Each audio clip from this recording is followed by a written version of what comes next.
Well, hello, everybody. Hope you're doing well. It's Monday, and that means it's time for our 5-minute recap of one of the chapters in the Awe of God book by John Bevere. We're on chapter 21, so thank you for carving out a few minutes. It's about desire and power. Yet we might desire to live a holy life, and where does the power of that come from? You could say, I know I'm supposed to pursue intimacy and obedience, but I've struggled with it. Please know this up front. He, God, longs for you more than you long for him. Now, that's a challenging thought. We know we're supposed to long for God, but do we really believe that God longs for and desires fellowship with us? Please know this up front. Again, he longs for you more than you long for him. That's a challenging thought. Rejoice, for God is for you. Do you believe that God is for you? Let this truth alleviate the tension of the struggle to obey. There's a good chance the problem lies in the fact that you have tried. The law of Moses, the whole Old Testament basically, proved our inability to keep God's commands. We require divine help. I mean, that's kind of really a real simple way of looking at the Old Testament, especially the law, is we can't do it on our own. We require divine help. God's grace has been communicated far below its potential. It's been taught as eternal salvation, forgiveness of sins, freedom from the penalty of sin, and unmerited gift, all true. While these realities are completely true, what it has not been communicated widely is its empowerment. God speaks to the Apostle Paul. He says, "My grace is all you need. My power works best in weakness."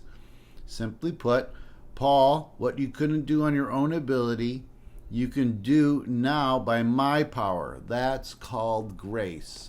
So we don't have a full understanding of grace. We think of it as just the saving part and not the empowering part. Paul pleads with the Corinthian believers, do not receive the grace of God in vain. That's 2 Corinthians 6. What does it mean to receive something in vain? It simply means to not utilize it to its fullest potential. If a man is given up farming equipment long enough with seeds, he can grow food to eat on and live on. But if he doesn't use what's been provided, he'll lose his life to starvation. Okay? So God has given us everything we need. And that God's grace is, let's not waste it, God has given us what we need, and let's not receive these things in vain and just waste it.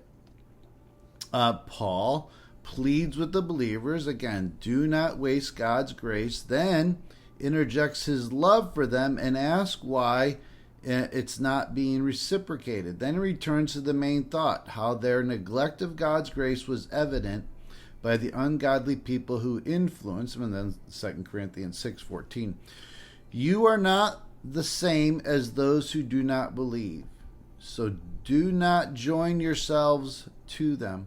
Good and bad do not belong together. Light and darkness cannot share together. So we are to live our lives differently than the world around us. Let's not waste the grace, the empowering grace that God has given to us. Just to recap the passage, be strong in the grace that is in Christ Jesus, 2 Timothy 2. So again, our strength comes from God's grace. The point is, if we're unaware of grace's empowerment, again, we need to think about grace and empowerment. If we're unaware of grace's empowerment, we continue to attempt to please God on our own ability. We have received God's grace in vain. The point to ponder: have I tried to live a holy life and failed more than I have succeeded? Have I attempted in my own ability? Have I depended on God's grace to empower me to live holy? If not, how can I change this? Okay? The profession: I am motivated by a holy fear to pursue holiness and will accomplish it by the power of God's grace. So we need to think of grace as an empowerment in much more ways than we do. All right. Thanks so much. Take care.